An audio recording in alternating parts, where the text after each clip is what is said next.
Everybody out there in social media land, it is Coach Aaron of Promethean Coaching and Pain Relief.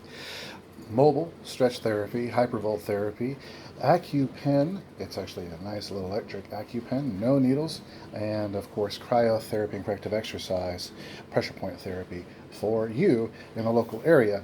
I come to you, so you can call me. Go to my website, miloprocoach.com. That's miloprocoach.com. Milo, like the name, procoach.com. Book a session today. First half hour is always free for new customers only. So today is more information I want to start giving everybody about why stretch therapy is so important and a few things you can start doing at home to actually get better results either in the gym or if you're a current client or if you just simply are stubborn and just haven't decided to take the steps necessary to start getting your pain relief today. The first thing I want to do is explain the difference between what I do versus a PT, a physical therapist, a massage therapist, and a chiropractor would do. So all three of those schools are great. Chiropractic, fantastic. Massage therapy, amazing. And physical therapist, even better. There are fantastic schools of thought. The issue, I will go from the top. That'll be the physical therapist. They can really only do what the insurance company has already decreed they need to look at. So if you have an issue in your neck, then that's the only thing they can look at. But let's say the issue in your neck is actually being caused further down the vertebra. Maybe it's the rounding of the upper back, and maybe they're trying to strengthen a muscle that your forward head posture is what's really causing it. You know, this head posture here can cause that misalignment of those bones and actually cause herniations in the discs and things like that. What if it's that? Well, they have to wait until the doctor goes ding, light bulb, and actually tells you you need to start working on that too, to the PT. PT then gets the order and says, okay, I gotta work on that now.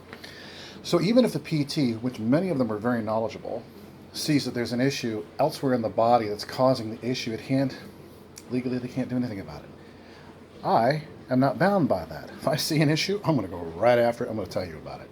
Yeah, that dysfunction in your hip is coming from that problem with your knee, which is coming from that problem in your foot. Let's take a look.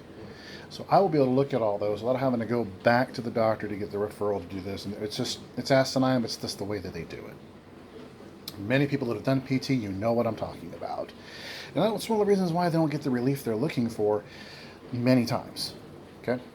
Next, massage therapist.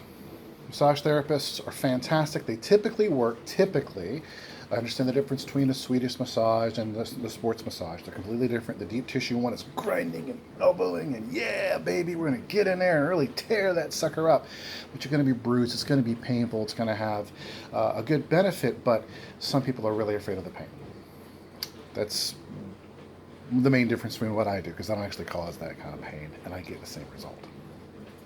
So I'm not bound by the same things that PTs have to deal with, where they're not allowed to touch what's not on the paper, even if they see the problem and know it. I also am not going to cause you pain. I'm going to relieve your pain. Now, chiropractors, fantastic as well, depending on who you go to and their knowledge base and their techniques.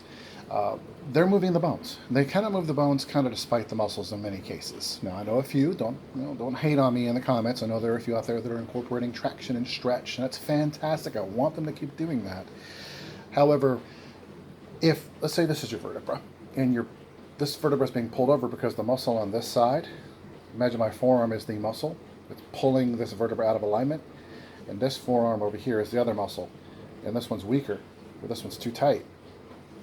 And he goes and pops it back in place. Ooh, wow, a good shock to the system. It feels good for a moment.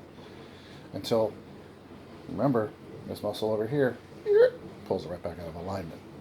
So until you address the cause of what's causing the muscles, or rather causing the bones to move out of alignment, in other words, dealing with the tight muscles or the weakened muscles, you're never going to fix the problem. And that's why many people have come to me and said, I've tried this, I've tried that, I've tried this, I've tried all these solutions, and nothing seems to have worked. So once you understand that foundational concept, that the muscles move the bones, the muscles are responsible for moving the bones to where they are. Once you understand that, you then understand the course of action that needs to be taken to fix that. And what course of action is that? We want to take that tight side, we want to loosen it again. take that weak side and we may want to do some corrective exercises to actually balance out the body again. Because even if we just stretch out this tight side and make it loose again, if this side is still weaker than this side, you're going to have the same problem. So we got to strengthen this. So that's why I offer corrective exercise with everything that I do as well. We got to make sure we take care of the entire picture, not just this one piece of it. So those are the main differences in what I do versus those three main schools of thought: the chiropractic, the massage therapist, and the PT. Now, the freebie for you guys today. Sitting in a chair. Many of you sit in an office chair, your hands are forward, your head is forward. You got this, I'll turn to the side, you got this T-Rex kind of position, you know? You're looking into the screen. Your hands might be further down, of course, so I'll just put my hands up here so you can see that you would be at a keyboard, so they're down at the normal place, but your head is forward. You get this rounding of the upper back. What are you doing? You're telling the upper back that it needs to spread out, and then it also needs to be in this constant state of contraction, this taut but stretched muscle. Okay, so imagine your muscles like rubber bands. Imagine all of your bones like, let's just say, pencils. Easy. So let's say you've got a pencil, and you wrap rubber bands around the top part, and then you wrap rubber bands around the bottom, and you're pulling those rubber bands in two different directions. What's going to happen to the pencil? So what if you actually lessen the pressure and it lets it come back up? That's what stretch therapy does. It lessens the pressure that many people will feel and then gives them the relief they need. Now, the main cause of knots and things like that, and your traps in the back of your neck and all through that area, that's usually due to overuse of the muscle. Remember how a knot actually forms. The muscles are contracted so they get closer to the fibers, get closer together, and then a knot, they get kind of stuck there. Now, there's some argument whether or not, the adhesion is caused by trauma to the tissue, through overuse, and then the leaking of the cells, and then that protein causing a sticking factor, like an egg on the floor. We can debate that back and forth. I've heard it described that way as well. But just know that the stretched out muscles, the fibers are wider apart. The contracted muscles, the fibers are closer together. When you get those knots, those contracted muscles stay in this contracted position, stay in this knotted up position, and they don't go back to normal. Because you're telling them, don't go back to normal. Stay in that continued flex position. You're also telling your chest to become concave. You're bringing your shoulders forward in. See, I got this bowl effect going on? This is called protraction of the shoulders. That's because these muscles have become used to being stretched out and weaker, even though they're under that tight pressure. And these muscles are told, just contract. So when I do a stretch for somebody, particularly like working on their chest, which is one half of the problem, getting that chest to stretch by bringing their hand back, you get your pec minor stretch and then your pec major stretches.